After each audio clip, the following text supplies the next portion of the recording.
If you are struggling with the best ways to handle your money, then today's video is for you. We are going to dive into the steps to take in order to handle our money more wisely. I am Tiffany Thomas with WealthyTiffany.com, and I achieved financial freedom and became a millionaire. If you're looking to do one or both of those things, make sure and hit that like button and hit the subscribe button, and we are going to dive right in. All right, getting a handle on our money is very important because we are going to have money throughout our entire lives. So the better we are at handling it now, the better we are going to be later on. I'm going to cover the steps we should be following to handle our money as wisely as possible, and then I will share the steps that I use to handle my money. The first thing that we want to address is our money mindset. And you may not think this is very important, but it really is. We really need to have an abundance mindset instead of a scarcity money mindset. It is going to make a huge difference in our finances.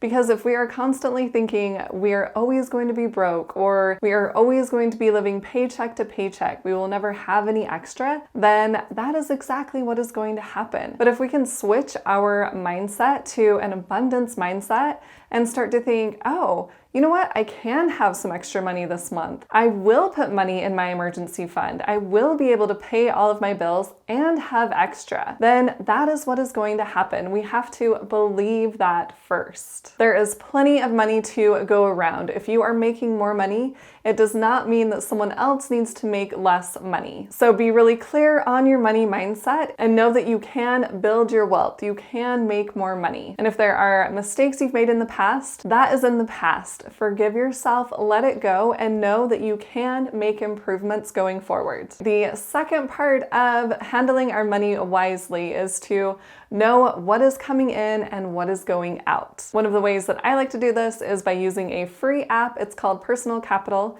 You can hook all of your financial accounts to Personal Capital so that you can see your full financial picture in one place very quickly. So you don't have to write down all of your expenses every time you swipe your credit card or an expense comes out of your checking account. You can have easy access to that by hooking all of your checking and your savings accounts to Personal Capital, plus any credit cards that you have, or your mortgage, or your 401k, everything that you can think of.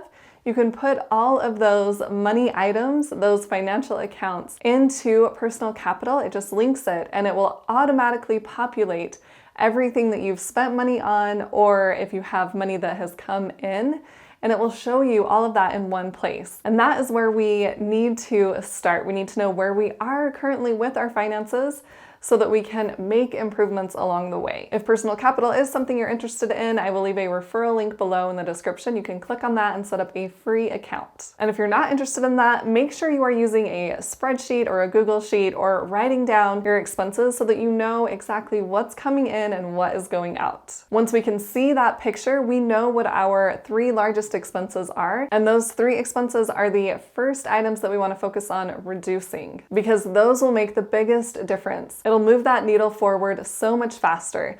For example, if you can save $500 on rent each month versus saving $10 on your internet bill, the $500 is going to make the biggest difference. So figure out which 3 are your largest expenses and then come up with different ideas on how to reduce those expenses. Also, by seeing everything that we're spending our money on, we can make sure that we are paying our bills on time so that we are not paying any extra fees, like anything in interest or an extra late payment. We can make sure and keep those expenses as low as possible, and that way we can have money to put toward an emergency fund, paying off debt, or investing. We don't want to be wasting any of our money. And as soon as you do have money coming in, I would make sure that that is allocated where you want it to go. For example, I like paying my tithing first and paying myself first. Those 2 items have made such a big difference in my life. We want to make sure that we are having that giving attitude and not just hoarding all of our money. And we want to make sure that we pay ourselves first instead of paying all of our bills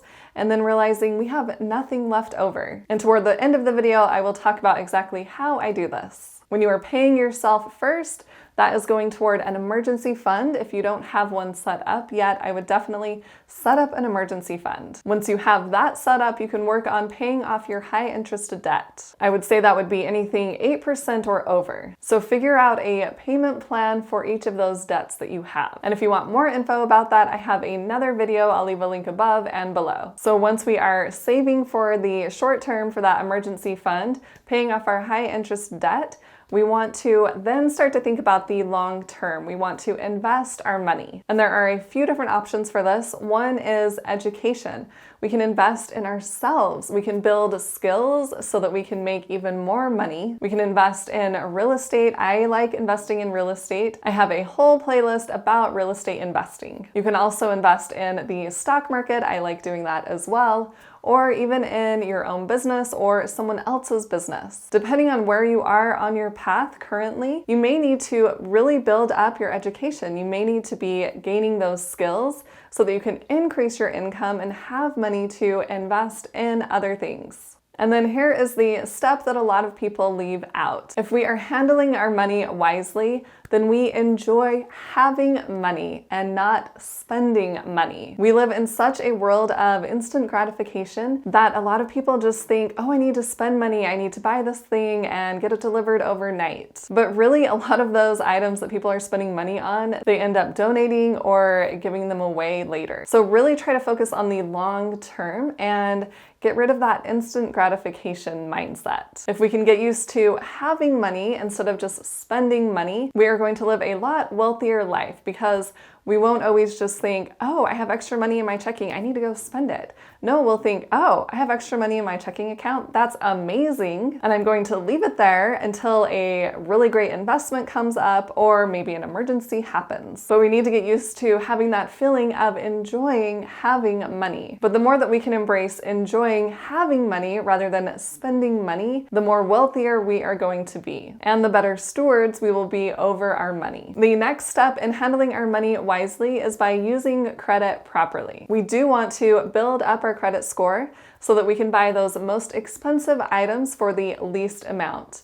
We want to use that credit, leverage that money, and have the lowest interest rate possible. And the better credit score we have, the easier that is going to be. We want to make sure that we are opening up credit cards and using them properly, paying them off in full every single month before we pay any interest. And if you are curious to know how I have never paid any credit card interest, I do have a video for you. I'll leave a link above and below. And we do want to have other lines of credit so that we can build up our credit score even further. And if you want to know more about building up your credit score, you can check out this video right up here. The next item in handling our money wisely is to set financial goals. We don't want to just be living paycheck to paycheck and never working toward anything.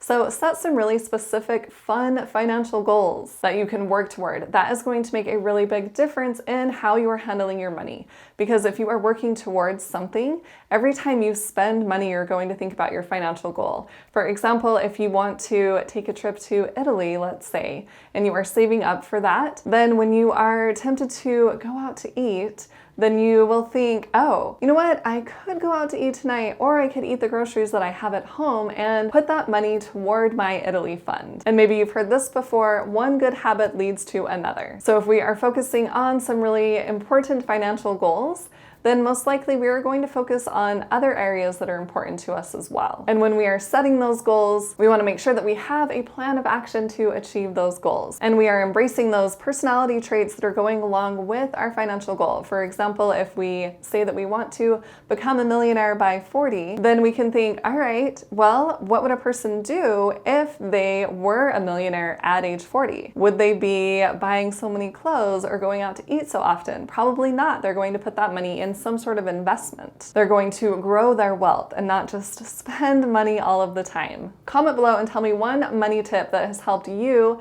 handle your money more wisely. And now I want to share a little bit on how I handle my money. Like I mentioned before, when I have money coming in, I pay my tithing and I pay myself first.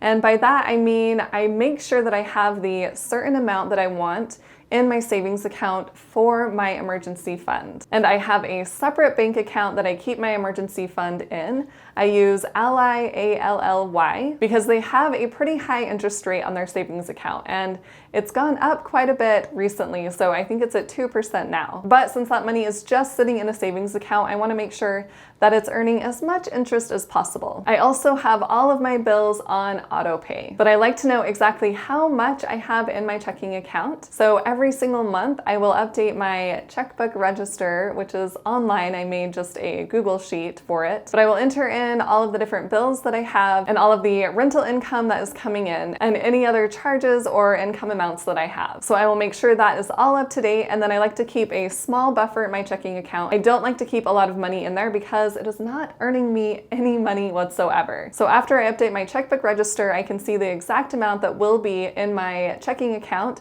once all of my bills have been paid. So whatever extra money I have over my buffer amount that I want to keep in my checking account, I will do a transfer over to Ally into my savings account. And that way I can make sure that I have my full amount for my emergency fund, and then if I am saving for something else, I can make sure that I have that amount as well in the savings account. And a nice thing about Ally, besides the high interest rate, is that they have these different buckets that you can set up. It's all in one savings account, but if you are saving up for a trip to Italy, then you can have an Italy bucket, and then you can have your emergency fund bucket, and I have a taxes bucket. But you can create all of these different buckets so that you know exactly what it is you are saving for and the exact amount that you have saved for that particular item. And then if I have extra in there, I will transfer it over to my brokerage account usually, or possibly my Roth IRA, and I will get that money invested. And another thing that I did not mention, so one of my bills that I have set up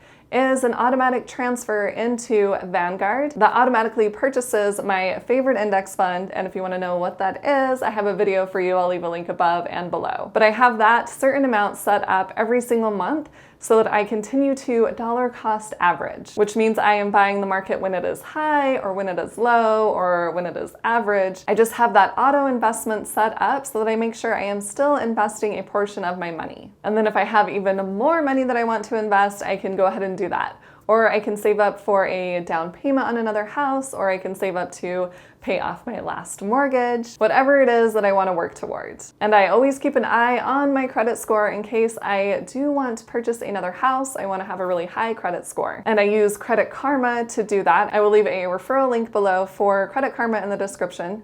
It is a free app which gives you a pretty good estimated credit score, and it shows you when your credit cards have been paid off or when a debt has completely gone away, and it gives you suggestions on how you can improve your credit score. So I like using Credit Karma to keep an eye on my credit score. And I am checking personal capital pretty much every day because I like keeping an eye on my money. I want to know if I get charged a late fee for something accidentally, and I can take care of it right away. And just to give you an example, I had canceled a certain subscription that I had signed up for, and they charged me again, and I saw that on Personal Capital, so I was able to contact them immediately and get that charge refunded, so it didn't even show up on my credit card statement. And that is the simplified version of how I handle my money. Hopefully these tips will help you handle your money more wisely. And if you found this video helpful, please hit that like button and share it with someone else who would like to hear this information. And to the subscribe button to subscribe to my YouTube channel, and hit the little bell to get notified on when I post new videos. And if you want to see even more content from me, make sure and check out the videos on the side of the screen. Thanks so much for watching. I'll see you in the next video.